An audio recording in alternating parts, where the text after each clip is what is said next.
আপনারা অনেকেই হয়তো গেম অফ থ্রোনস টিভি সিরিজটা দেখেছেন। সিজন 2 এ রাজা রবার্ট ব্যারাথিয়ন মারা যাওয়ার পর ক্ষমতায় আসে তার বড় পুত্র জফরি ব্যারাথিয়ন। ক্ষমতায় এসেই সে সবকিছুকে তার খেলনা ভাবতে শুরু করে। যারে তারে সে অত্যাচার করা শুরু করে। এক পর্যায়ে তারে কন্ট্রোল করাই যাচ্ছিল না। এমনকি তার মাও তাকে কন্ট্রোল করতে পারছিল না। এই অবস্থায় তাকে সামলানোর খুবই প্রয়োজন ছিল। যে কারণে লর্ড বেলিশ এবং লেডি ওলেনা মিলে তাকে বিষ পান করায় এবং তাকে তাদের রাস্তা থেকে সরাই দেয়। তো জফরি ব্যারাথিয়ন মারা যাওয়ার পর রাজা হয় তারই ছোট ভাই টমেন ব্যারাথিয়ন। অল্প বয়সে সে রাজা হয় এবং তাকে বিয়েও করতে হয়।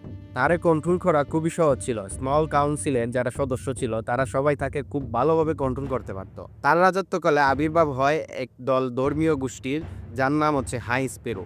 তারা সেই মানুষকে ধর্মের পথে নেওয়া শুরু করে এবং যারা পাপ করছিল, যারা পাপাচারে লিপ্ত ছিল তাদেরকে ধরে ধরে শাস্তি দেওয়া শুরু করে। তাদের শাস্তি ছিল উলঙ্গ করে রাস্তায় হাঁটানো। এক পর্যায়ে দর্শক যারা ছিল তারা হাই স্পেরোর প্রতি খুবই বিরক্ত হয়ে গেছিল।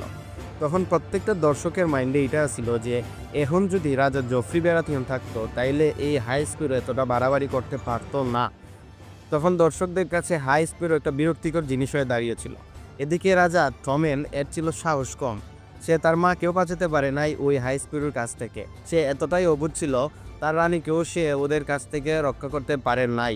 ওই পর্যায়ে সে প্রায় দর্শকই মনে করা শুরু করলো যে এখন যদি রাজা টমেনের বদলে রাজা জফরি থাকতো তাহলে হয়তো হাই স্পিড এতটা ক্ষমতা দেখাতে পারতো না, এতটা বাড়াবাড়ি করতে পারতো না।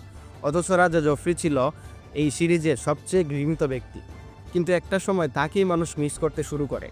তো যাই হোক, এক পর্যায়ে টমেন ব্যারাথিয়নের মা ফর্মার কুইন সার্সি ল্যানিস্টার এমন এক প্ল্যান করলো যে এক ডিলে সব পাখি মারা গেল।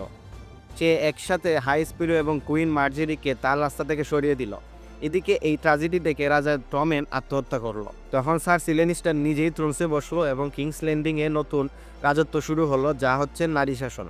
এই গল্পটা শুনে আপনার কি মনে হচ্ছে না যে বাংলাদেশে বর্তমানে এই প্রেক্ষাপটে রাজনীতি চলছে বা বাংলাদেশের পরিস্থিতি ঠিক এমনই? যদি আপনার এটা মনে হয়ে থাকে তাহলে বলে যাবেন কার সাথে কোন চরিত্র মিলে। ঠিক আছে, ধন্যবাদ, ভালো থাকবেন।